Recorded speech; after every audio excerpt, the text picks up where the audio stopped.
ಯಾದಗಿರಿಯಲ್ಲಿ ಗೃಹ ಬಳಕೆ ಸಿಲಿಂಡರ್ ಹೋಟೆಲ್ನಲ್ಲಿ ಅಂದರೆ ಯಾದಗಿರಿಯಲ್ಲಿ ಗೃಹ ಬಳಕೆಯ ಸಿಲಿಂಡರ್ಗಳನ್ನು ಹೋಟೆಲ್ನಲ್ಲಿ ಬಳಸ್ತಾ ಇದ್ದಾರೆ ಅನ್ನೋದು ಗೊತ್ತಾಗ್ತಾ ಇದೆ.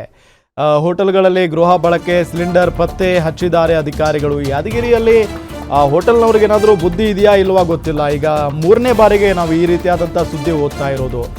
ಮೊದಲನೇ ಬಾರಿಗೆ ಬರೋಬ್ಬರಿ 46 ಸಿಲಿಂಡರ್ಗಳನ್ನು ಅಧಿಕಾರಿಗಳು ದಾಳಿ ಮಾಡಿದಂಥ ಸಂದರ್ಭದಲ್ಲಿ ವಶಕ್ಕೆ ಪಡೆದಿದ್ರು.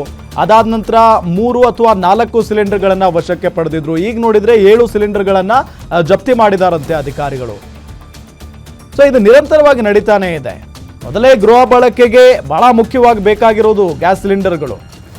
ಸೊ ಜನರಿಗೆ ಸಿಕ್ಕಿಲ್ಲ ಅಂತ ಅಂದರೆ ಬಹಳ ಕಷ್ಟ ಆಗೋಗ್ಬಿಡುತ್ತೆ. ಅವುಗಳನ್ನು ತೆಗೆದುಕೊಂಡು ಬಂದು ಹೋಟೆಲ್ನಲ್ಲಿ ಉದ್ಯಮಕ್ಕೋಸ್ಕರ ಬಳಸ್ಕೊಳ್ತಾ ಇರೋದು ನಿಜಕ್ಕೂ ಕೂಡ ಇದು ಅಪರಾಧ ಆಗುತ್ತೆ.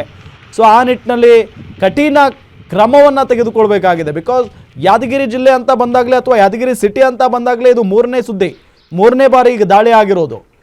ಸೊ ಒಂದ್ಸಾರಿ 46, ಒಂದ್ಸಾರಿ 3-4, ಇನ್ನೊಂದು ಸಾರಿ ಈಗ 7 ಸಿಲಿಂಡರ್ಗಳನ್ನು ಜಪ್ತಿ ಮಾಡಿದ್ದಾರೆ. ಗುರುಮಿಟ್ಕಲ್ ತಹಶೀಲ್ದಾರ್ ಚನ್ನಮಲ್ಲಪ್ಪ ಗಂಟಿ ನೇತೃತ್ವದಲ್ಲಿ ದಾಳಿ ಆಯಿತು. ಸೊ 7 ಸಿಲಿಂಡರ್ಗಳನ್ನು ಜಪ್ತಿ ಮಾಡಿದ್ದಾರೆ ಅಧಿಕಾರಿಗಳು ಅನ್ನೋದು ಗೊತ್ತಾಗ್ತಾ ಇರುವಂಥ ಸಂಗತಿ. ನಿಮಗೆ ದೃಶ್ಯದಲ್ಲೂ ಕೂಡ ತೋರಿಸ್ತಾ ಇದ್ದೀವಿ.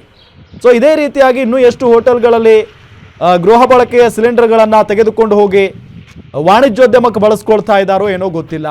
ಜನ ಪಾಪ ಹೋಗಿ ಏಜೆನ್ಸಿಗಳ ಮುಂದೆ ಕ್ಯೂ ಹಚ್ಚಿ ನಿಂತ್ಕೊಳ್ತಾ ಇದ್ದಾರೆ. ಬೆಳಗ್ಗೆ 5 ಗಂಟೆಗೆ ಹೋಗಿ ನಿಲ್ತಾ ಇದ್ದಾರೆ, ಬಟ್ ಅವ್ರಿಗೆ ಸಿಗ್ತಾ ಇಲ್ಲ.